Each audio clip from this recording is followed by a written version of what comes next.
Hey Stampers, it's Andrea from Prairie Sky Paper Crafts, here with another Friday feature. Lately I've had customers asking me exactly how to use the domes. So Stampin' Up! Has the mason jar domes as well as domes to use with the snow globe stamp set. So I thought I would make a Halloween themed card. I'm not usually big on Halloween, but for some reason this year it seems to be inspiring me. So I'm going to show you exactly how to use these domes. I'm just going to put the other stack to the side with the jar punch and the banner year stamp set. Now, this is pretty much everything that you would need for the year. There's Thanksgiving, there's fall, there's Christmas. So I will be using this little jack-o'-lantern, which I have already stamped out about 15 or 20 times. On pumpkin pie. I'm going to make a shaker card, and then I just went ahead and I punched it out with a 1/2 inch circle punch. So I'm just going to put the dome off to the side for now.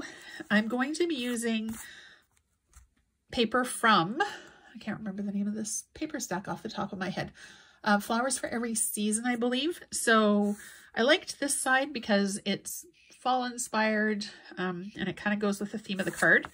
But the other side you can use for Christmas. It's a 6x6 paper pack, and there's huge variety in it. All right, so I'm going to use this side. I've got a piece of basic black cut to 4 by 5 1/4, and I've also got a piece of pumpkin pie, which is 5 1/2 by 4 1/4.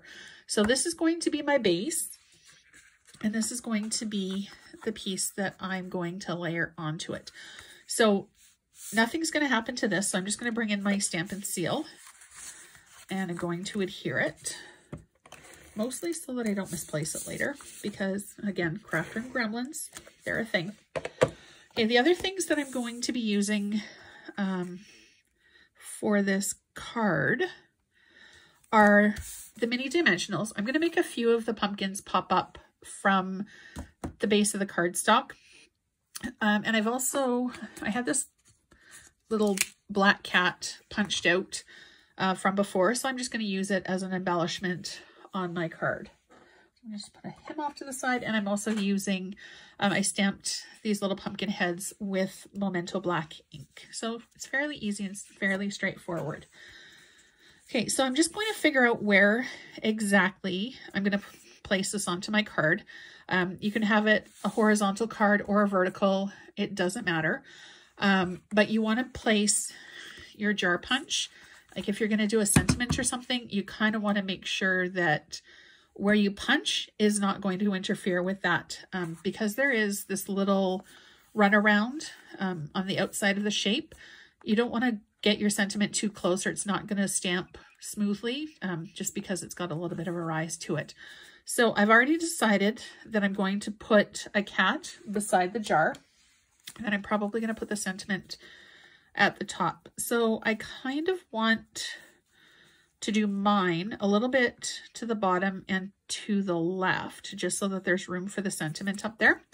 So I'm going to go ahead and I'm going to take my punch. Now, when you punch your shape, you can keep the inside for use on another project. Now, for things like this, I usually like to try to line it up so that the edge of the paper hits the edge of the punch, and then it pushes down as far into the punch as it can. Now, I only do that just to make sure that it's going to be absolutely straight. Sometimes it's not such a big deal, but if your project like this one has paper that has a very distinctive pattern, you want to make sure that it's particularly straight. So I'm just going to go ahead, punch it out, and put my jar over to the side for another day. So now you can see that my punched shape is finished.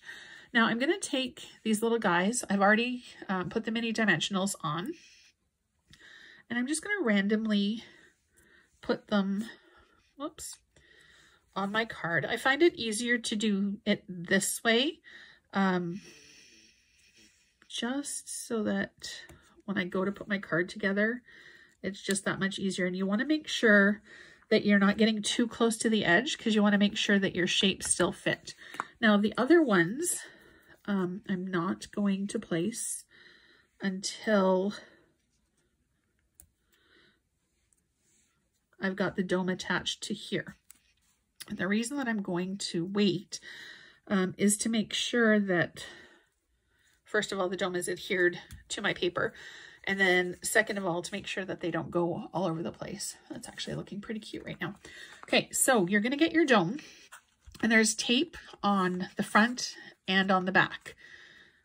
So it's adhesive on both sides. You're just gonna go ahead and pull the adhesive off. Now, the way that I usually do it is put it flat down onto a surface. I'm just gonna move that guy out of the way. And then it's the same process that I use for when I adhere a card to a card base. I'm just going to line it up, and I'm not going to push down on anything until I make sure that it's exactly where I want it to be, because this adhesive is incredibly sticky and it's not going to go anywhere. Okay, so there's the dome onto here. So I also don't put adhesive on the back of the card until the front is done. And the reason that I don't do that is because I don't want it sticking to my desk. I've done that in the past and it's ended up a bit of a hot mess. Okay, so I'm just going to run a line of adhesive there, and then I'm going to flip this and do a line of adhesive on this side. Now you don't have, oops, make sure that that snaps off. Now you don't have to make sure that it's glued right around here, because this piece has adhesive on it already. So whatever is inside of the shape is going to stay inside of the shape. I've also seen demonstrators, I haven't tried this myself yet, but I really want to because it's super cute. I've seen demonstrators do actual water cards, and they said that the adhesive is strong enough that the water doesn't actually come out of the card. All right, so I'm just going to layer my other little jack-o'-lantern pieces on there. I don't know, they kind of look like orange gumballs to me. I'm going to take the adhesive off of the back. And again, it's the same process. Before you push down really hard, you want to make sure that it's lined up, first of all, where you actually want it to be. And you want to make sure that it's relatively straight and that none of your little guys are going to get sucked in or pushed over. All right, and then just give it a bit of a shove, and there we go. This is my first ever shaker card. I've been making cards for probably close to 15 years now, maybe, and I've never made a shaker card. I really like that. I think it's really cute. All right, now I'm going to go ahead. Let's see. Where do I want to pop them up? I think I'm gonna, pop them up. All right, so if I can find my dimensionals. One of the tricks with dimensionals too is that you can use the side pieces. So when you get to the end of your adhesive pack, don't throw it away, because all of this stuff around the edge is still usable. Okay, so I'm just going to get a few adhesives. There's also black adhesives. I don't know if you knew that Stampin' Up! Has black. I just tend to usually get the white ones, but I think I've been doing a lot more with black cardstock lately too, so I might invest in some of the black ones.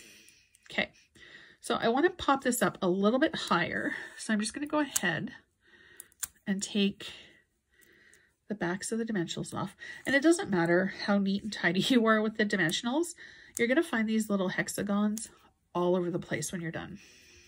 I've never managed a dimensional day where I haven't ended up with them all over creation and back. Okay, so I'm just going to double it. You can actually stack them quite high. And if you're doing something that you're particularly concerned that the white is going to interfere with your color, you can actually color the sides of the dimensionals with the Stampin' Right markers. All you need to do is take the marker and then just gently flick the color, and you'll change it from white to whatever color you want for your project. Okay, so I'm just going to pop this little guy up. Oh, he's cute. All right. So I just need a little sentiment to finish this off. So I'm going to bring in the Banner Year stamp set again. And I'm just going to use the little boo because I think he's very cute, or it's very cute. So I've already put it on my stamp block. And I'm just going to go ahead and grab my Memento ink. And I find it easier to stamp the pad to the stamp instead of the stamp onto the pad. I don't know, it's just preference. I find that it gives a little bit better of an impression. Okay, and I'm just going to go and stamp the boo. Give it a bit of a smush. And there we go. All done. So, quick-ish, fairly simple, but it really adds quite a bit of interest and dimension to the card just to use the dome. I will also be doing a class with the snow globe stamp set coming up. So if you're interested in that, please follow my Facebook page, facebook.com/prairieskypapercrafts. Or you can visit my online shop if you're in Canada. Please shop with me, andreaestensen.stampinup.net. I hope you enjoyed this card, and I will see you again next week. Don't forget to hit subscribe down below so that you get notification every time there's a new video. Have a great day.